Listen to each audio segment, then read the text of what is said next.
Hi guys, welcome to our channel Yasmita Lover Official. আজকের প্রতিবেদন খুঁজেছি তোমার মুখ, অরণ্য ও পাখি। বিকেলের স্নান আলো যখন অরণ্যের ঘন সবুজ পাতার ফাঁক গলে মাটিতে এসে পড়েছে, অরণ্য নামের ছেলেটি ঠিক তার নামের মতোই শান্ত, গম্ভীর আর নিজের মাঝে এক বিশাল জগৎ লুকিয়ে রাখা একজন মানুষ। পেশায় সে একজন ওয়াইল্ড লাইফ ফটোগ্রাফার। শহরের কোলাহল ছেড়ে বনের স্তব্ধতার মাঝে ক্যামেরার লেন্সে জীবন খোঁজাটাই তার নেশা। কিন্তু অরণ্যের ভেতরের একাকিত্বটা বনের সবচেয়ে নীরব কোণটার মতোই অন্ধকার ছিল। সেদিন পাহাড়ের ঢালে একটা পুরনো কাঠের ক্যাফেতে বসে ও ডায়েরির পাতায় কিছু হিজিবিজি কাটছিল। ঠিক তখনই ক্যাফেটেরিয়ার দরজা ঠেলে ভেতরে ঢুকলো একটি মেয়ে। পরনে হালকা হলুদ রঙের কুর্তি, কাঁধে একটা ঝোলা ব্যাগ আর চোখে একরাশ চঞ্চলতা। তার চুলে জড়িয়ে ছিল পাহাড়ি বাতাসের সুবাস। ক্যাফেতে ঢুকেই সে কাউন্টারে থাকা ছেলেটিকে চড়া সুরে জিজ্ঞেস করলো, আচ্ছা ভাই, এখান থেকে সানসেট পয়েন্টের শর্টকাট রাস্তাটা কোন দিকে বলতে পারবেন? মেয়েটির গলার আওয়াজটা অরণ্যের কানে এসে ঠেকল, চটপটে, চঞ্চল, যেন এক মুক্ত ডানা মেলা পাখি। অরণ্য আপন মনেই হাসল। খোঁজ নিয়ে জানতে পারল মেয়েটির নাম সত্যিই পাখি। সে এসেছে শহর থেকে মুক্ত বাতাসে ডানা মেলতে, ছবি আঁকার অনুপ্রেরণা খুঁজতে। পরদিন সকালে কুয়াশা ঘেরা জঙ্গলের ট্রেলে ছবি তোলার সময় আবার দেখা হয়ে গেল দুজনের। পাখি একটা পাথরের ওপর বসে ক্যানভাসে বনের ছবি আঁকার চেষ্টা করছিল, আর এক ঝাঁক বুনো পাখি মাথার উপর দিয়ে উড়ে যাচ্ছিল। অরণ্য দূর থেকে ক্লিক করলো তার ক্যামেরার শাটারে। ফ্রেম বন্দি হলো না কোনো বুনো পাখি, বরং বন্দি হলো ক্যানভাসে মগ্ন এক মানবী পাখি। শাটারের শব্দে পাখি ফিরে তাকালো, ভুরু কুঁচকে বলল, অনুমতি না নিয়ে ছবি তোলা কিন্তু অপরাধ, মিস্টার ফটোগ্রাফার।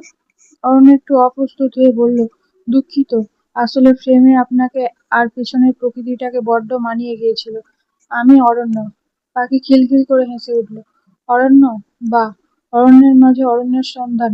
আমি পাখি, আপনার এই অরণ্যে একটু ডানা মেলতে এসেছি। সেই শুরু। এর পরের দিনগুলো কেটেছিল এক অদ্ভুত মায়ায়। গম্ভীর অরণ্যকে কথা বলতে শিখিয়েছিল পাখি, আর চঞ্চল পাখিকে প্রকৃতির নীরবতার ভাষা বুঝিয়ে শিখিয়েছিল অরণ্য। পাহাড়ের খাঁজে, ঝর্ণার পাশে কিংবা পাইন বনের ছায়ায় দুজনে ঘন্টার পর ঘন্টা কাটিয়ে দিত। অরণ্যের ক্যামেরার লেন্স বারবার পাখির হাসি মুখের দিকেই ঘুরে যেত। অরণ্য বুঝতে পেরেছিল তার জীবনের সমস্ত শূন্যতা জুড়ে এখন শুধু পাখির অবাধ যাতায়াত। সে মনে মনে পাখির সেই মায়াবী মুখের মাঝে নিজের বেঁচে থাকার সার্থকতা খুঁজে পেয়েছিল। প্রেমের গভীরতা যখন সর্বোচ্চ, ঠিক তখনই যেন একটা অদৃশ্য ঝড় এলো। পাখির পাহাড় ছাড়ার দিন ঘনিয়ে এলো। সে মুক্ত পাখি, এক জায়গায় তার বেঁধে থাকা বারণ। কিন্তু অরণ্য ততদিনে পাখির প্রেমে হাবুডুবু খাচ্ছে। চলে যাওয়ার আগের রাতে পাহাড়ি রিসর্টের বারান্দায় দুজনে দাঁড়িয়েছিল, আকাশে মেঘের ঘনঘটা। অরণ্য খুব মৃদু স্বরে বলল, পাখি, থেকে যাওয়া যায় না? এই অরণ্য তো পাখিকে ছাড়া একেবারে ফাঁকা মরুভূমি। পাখি আকাশের দিকে তাকিয়ে দীর্ঘশ্বাস ফেলল, তার চোখে জল। সে বলল, অরণ্য, কিছু পাখি খাঁচায় থাকার জন্য জন্মায় না। আমার আকাশটা অনেক বড়, সেখানে আমাকে উঠতেই হবে। কিন্তু মনে রেখো, পাখি যেখানেই যাক না কেন, দিন শেষে সে কিন্তু অরণ্যের বুকেই ফিরে আসে। পরদিন ভোরে অরণ্যকে কিছু না জানিয়েই পাখি চলে গেল। রেখে গেল শুধু একটা ছোট্ট চিরকুট আর ক্যানভাসে আঁকা অরণ্যের একটা পোর্ট্রেট। নিচে লেখা ছিল, খুঁজেছি তোমার মুখ, বনের গভীরে নয়, নিজের ক্যানভাসের প্রতিটি তুলির টানে। কেটে গেল দীর্ঘ 3টি বছর। অরণ্য আর সেই আগের অরণ্য নেই। সে এখন দেশের অন্যতম সফল ফটোগ্রাফার। তার ছবির প্রদর্শনী হয় বড় বড় গ্যালারিতে, কিন্তু তার ক্যামেরার লেন্স আর আগের মতো প্রাণবন্ত ছবি তোলে না। প্রতিটি ছবিতে যেন এক অদ্ভুত একাকিত্ব আর অপেক্ষার ছায়া। সে প্রতিদিন ভিড়ের মাঝে অচেনা মুখের ভিড়ে শুধু একটা মুখ খুঁজে বেড়াতো, তার নাম পাখি। সে মনে মনে বলতো, কত শহর ঘুরলাম, কত মুখ দেখলাম, কিন্তু প্রতিটি মুখের আড়ালে আমি শুধু খুঁজেছি তোমার মুখ। এক মেঘলা দিনে কলকাতার এক নামী আর্ট গ্যালারিতে অরণ্যের এক ছবির প্রদর্শনীর আয়োজন করা হয়েছিল। গ্যালারির চারপাশ জুড়ে শুধু পাহাড়, জঙ্গল আর প্রকৃতির ছবি। কিন্তু প্রদর্শনীর ঠিক মাঝখানে একটা ছবি ঢাকা ছিল কালো কাপড়ে। ওটা ছিল অরণ্যের সবচেয়ে প্রিয়, অথচ প্রদর্শনের অযোগ্য এক অনুভূতি। বিকেলের দিকে গ্যালারিতে ভিড় একটু কমলে এক তরুণী এসে দাঁড়ালো সেই ঢাকা থাকা ছবিটির সামনে। পরনে সেই চেনা হালকা হলুদ রঙের শাড়ি, চুলে আলগা খোঁপা। মেয়েটি আলতো করে কালো কাপড়টা সরাতেই চমকে উঠল। ওটা কোনো প্রকৃতির ছবি ছিল না, ওটা ছিল আজ থেকে 3 বছর আগে কুয়াশা ঘেরা জঙ্গলে ক্যানভাস হাতে বসে থাকা এক চঞ্চল মেয়ের ছবি। নিচে সোনালি অক্ষরে লেখা, খুঁজেছি তোমার মুখ।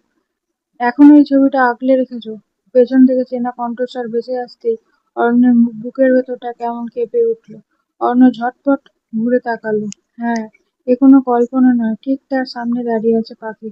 আগের চেয়ে একটু পরিণত, কিন্তু সেই চোখের চঞ্চলতা আর ঠোঁটের কোণের মিষ্টি হাসিটা একদম এক। অরণ্য স্তব্ধ হয়ে রইল কয়েক সেকেন্ড, তারপর ফিসফিস করে বলল, 3টে বছর, 3টে বছর ধরে প্রতিটা ফ্রেমে, প্রতিটা নিঃশ্বাসে শুধু এই মুখটাই তো খুঁজেছি। পাখির চোখ বেয়ে জল গড়িয়ে পড়ল। সে অরণ্যের আরো কাছে এসে তার হাত দুটো জড়িয়ে ধরে বলল, আমি বলেছিলাম না, অরণ্য পাখি যতই দূরে উড়ুক, দিন শেষে তাকে অরণ্যের বুকেই ফিরতে হয়। আমি আমার পুরো আকাশ ঘুরে দেখেছি, তোমার ওই শান্ত বুকটার চেয়ে নিরাপদ আর ভালোবাসার কোনো জায়গা নেই। আমি ফিরে এসেছি চিরকালের জন্য। গ্যালারির মৃদু আলোয় অরণ্য পাখিকে নিজের বুকের মাঝে টেনে নিল। দীর্ঘ 3 বছরের অপেক্ষার অবসান ঘটিয়ে অরণ্য খুঁজে পেল তার পাখিকে, আর পাখি খুঁজে পেল তার আশ্রয়। প্রকৃতির নিয়মেই যেন অরণ্য আর পাখি আবার এক হয়ে গেল, আর তাদের সেই দীর্ঘ প্রেমের গল্প পূর্ণতা পেল এক চিরন্তন ফ্রেমে। ধন্যবাদ। আজকের গল্প আপনাদের কেমন লাগলো অবশ্যই কমেন্ট করে জানাবেন।